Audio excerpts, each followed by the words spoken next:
সূরা আল বাকারার বাংলা অনুবাদ।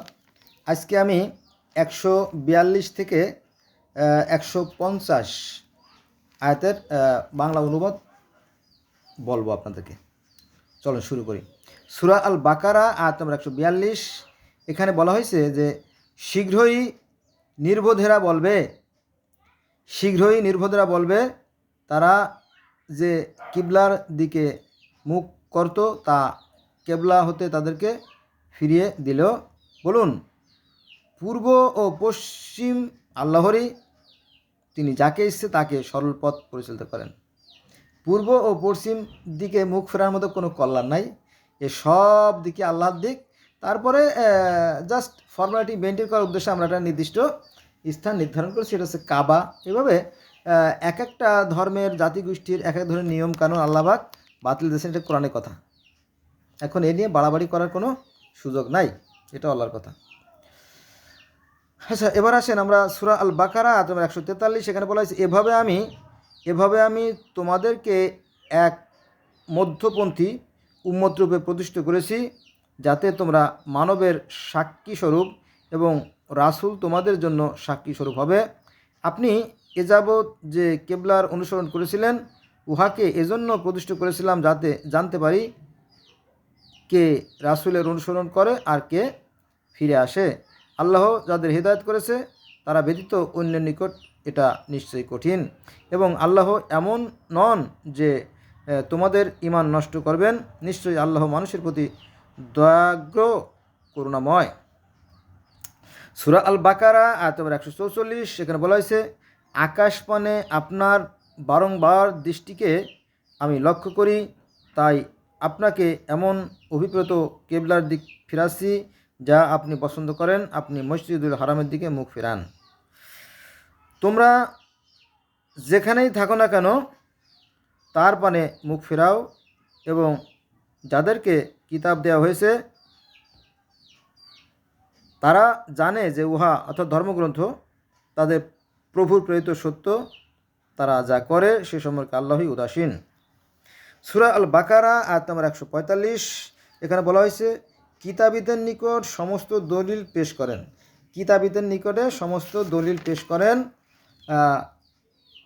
তবুও তারা আপনার কিবলার অনুসরণ করবে না, এবং আপনিও তাদের কিবলার অনুসারী নন, এবং তাদের কিছু সংখ্যক লোক পরস্পরের কিবলার অনুসারী নয়।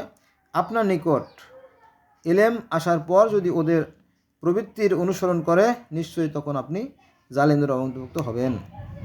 সূরা আল বাকারা আয়াত নম্বর 146। এখানে বলা হয়েছে, আমি যাদেরকে কিতাব দিয়েছি তারা মুহাম্মদ সাল্লাল্লাহু আলাইহি ওয়াসাল্লামকে তাকে এরূপ জানে যেরূপ তারা আপন সন্তানদের চিনে, আর তাদের একদল জেনে শুনে সত্য গোপন করে।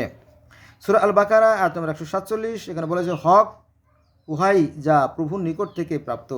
হক বলতে সেইগুলোই বোঝায় যা সৃষ্টিকর্তার বা প্রভুর নিকট থেকে প্রাপ্ত, সুতরাং সংশয়কারীদের অন্তর্ভুক্ত হবে না।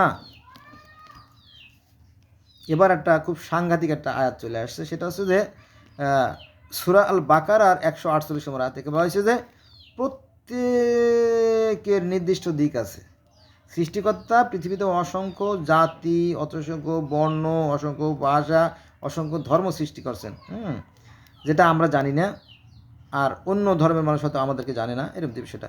তো আল্লাহ বলতেছে প্রত্যেকের নির্দিষ্ট দিক আছে, সেদিকে সে মুখ করে।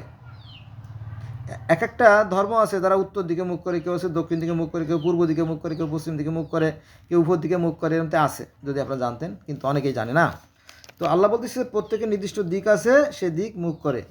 পাহাড় পর্বত নদী নালা এরা কোন দিকে মুখ করে, তাই না? এটা মূলত তাদের অন্তরে অনুগত্য প্রকাশ করে।